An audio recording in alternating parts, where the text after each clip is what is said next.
There's a podcast that I was being interviewed on this morning, and we were talking about, like what's one thing that you can do to work on your mindset. And, we ended up that we went through probably two or three things, and they were all really important. But there was one in particular that I feel like we need to talk about today. So here we go.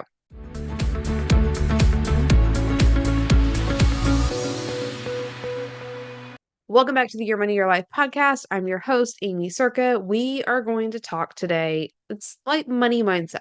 When we get tactical, there's two things that I always want people to start with. And, let's just cover them both, okay? I was not going to talk about the first one, but it's kind of simple. But so many things that we talk about, though, simple to do, simple not to do. The first thing that I always tell you to start with is your daily money minute. The daily money minute, if you remember, if you've been with us for a while, you know this. This is where you log into your bank account every single day, check the balance. I don't care what it says. Doesn't matter. It could be $10,000. It can be zero. It can be anywhere in between. It does not matter. Just logging into the bank account, looking at the balance. Immediately after that, I want you to go look at the thing that you're working towards. What is the next thing that you want to purchase? Do you want to get a new vehicle? Do you want to take your family on vacation? Do you want to buy a new house? Whatever it might be that you're working towards, that next step for you. Look at that because you're tying the association of the bank account balance in with what you're working towards.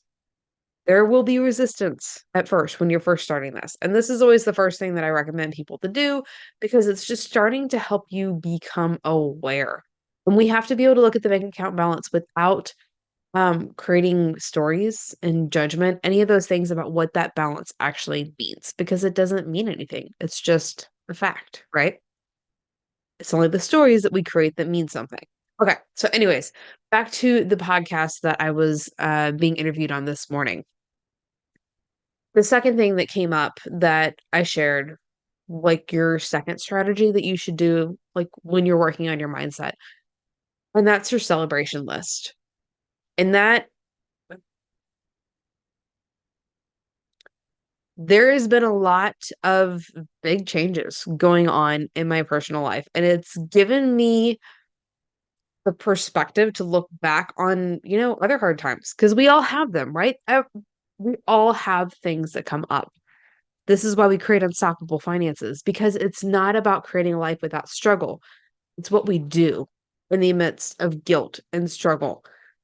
When those moments come, especially, I mean, yes, we need to do this every day, but when those moments come, especially when you're struggling and it feels like you failed or nothing's going to work out or all seems lost, whatever it might be that you're feeling there in the midst of struggle, I want you to look back on how far you've come because you've come a long ways. Often we discredit how far we've come over time because we're always working for more. We're always looking for that next level, right? And yes, there is value in that we should be always striving to improve, but not at the cost of not appreciating where we're at. So, um, I titled this Remember to Count Your Blessings because it's important. So, I've going through like a decluttering, organizing thing in the house. Just, that's one of the, we can call it coping mechanisms, whatever it might be. One of the mindset things that I've done with everything that I'm dealing with here.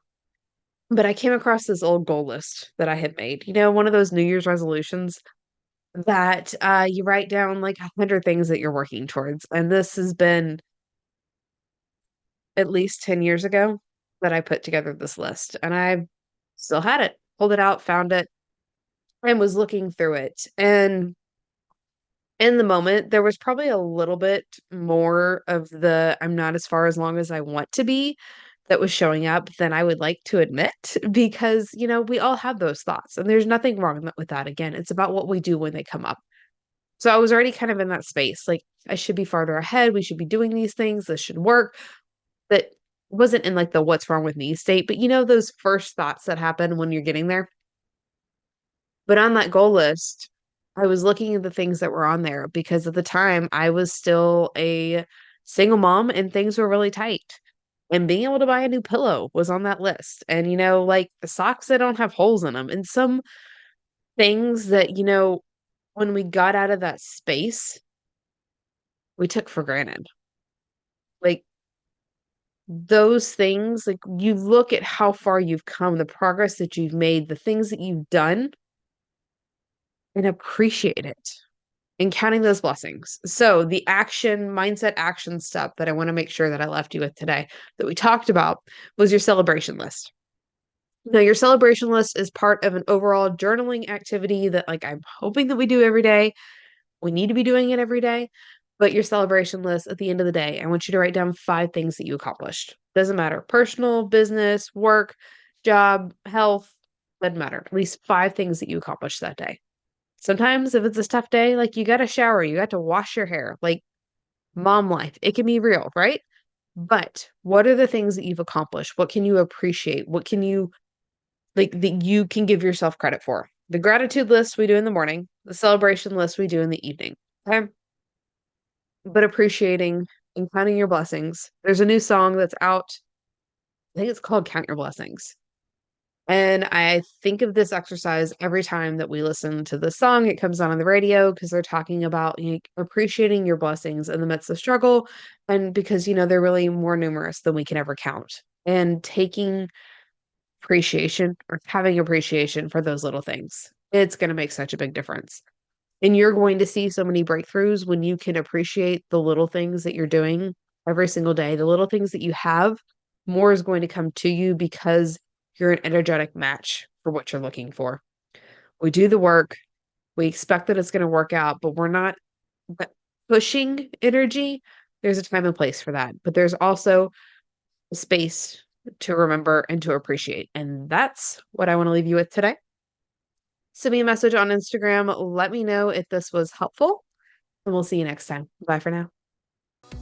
If you're struggling with shame and guilt around your finances, whether it's debt, impulse spending, mistakes from the past, or the fact that you still haven't hit your income goal, then it's time for you to work with me. There are different levels of support and price points that you can use on the path to removing that guilt and shame so you can step into your unstoppable life. After all, your finances are unique to you, and your support should be too. Go to workwithaimee.com to get started with one of my most popular programs, or you can book a Q&A call with me and we'll figure out what that next step should be. And those links are hanging out in the description of this video as well.